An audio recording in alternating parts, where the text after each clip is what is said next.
always concerned about a baby that turns jaundice, especially if it's the second or third week of life. Sometimes they're worried about the liver collecting duct system maybe not working correctly. Yeah, one of the issues that you worry about in this population is something called biliary atresia. And it's interesting, it's because if you think about the system of the bile tract, it starts out in the liver with two tubes that come together, and in that tract it then goes down, it joins a gallbladder, and then goes down through the pancreas into the duodenum. The duodenum is the very beginning of the intestine, right behind the stomach. So what that does is delivers the bile, which then emulsifies the fat. But here's the kicker. What happens if there is a problem with that tract, with that ability to take the bile from the liver where it's produced and deliver it into the intestine? And biliary atresia is sort of like that. The tubes that come out of the liver, that tract called the bile duct, becomes somewhat scarred for reasons that are unclear, whether it was a viral illness, whether it was a congenital anomaly, whether it was because of an autoimmune or the body attacking itself.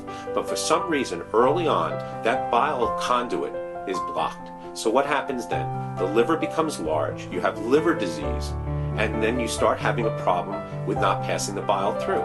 So how do we notice? So the child becomes jaundice. Jaundice shows up as a yellowing of the eyes or the skin. It's because it's an increase in bilirubin. So what happens is one of the first things we do is we try to take a test, and we look at the urine, and we look, it's dark, and we look at the blood levels, and the bilirubin is high. The most impressive thing, though, if you think about it, is that the stool is usually pigmented or colored, because that's the color of the bile working with bacteria down through the system. However, if the bile is not put into the system, what's going to happen to the stool?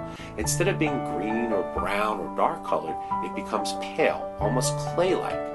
And so a child who starts developing clay-like stools, dark urine, and high bilirubin, then all of a sudden comes into the concept of why is this bile duct blocked? And then you have to start entertaining a concept of biliary atresia. And when we do think about biliary atresia, there are a couple of things that we do. One is we want to see what the liver looks like and what the bile tract looks like. So we'll get something called an abdominal ultrasound, and we'll look for that. One of the other things we can look for is we can also do a blood test to make sure there's not a reason, like a viral illness or something, that can cause the liver to not produce the bile.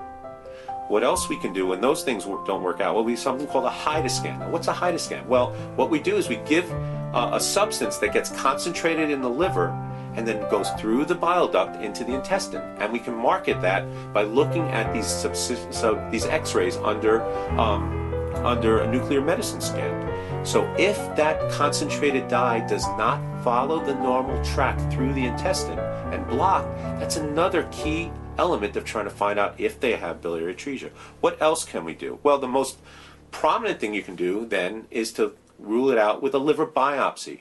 What we're looking for in the biopsy is very simple. If I blocked out, or if I choked off the conducting system of the bile out of the liver, what's going to happen in the liver? Well, there'll be backflow of bile, they'll be scarred down, but then there'll be this proliferation or this increase of these bile ductules, these little tubes that try to make their way out of the liver.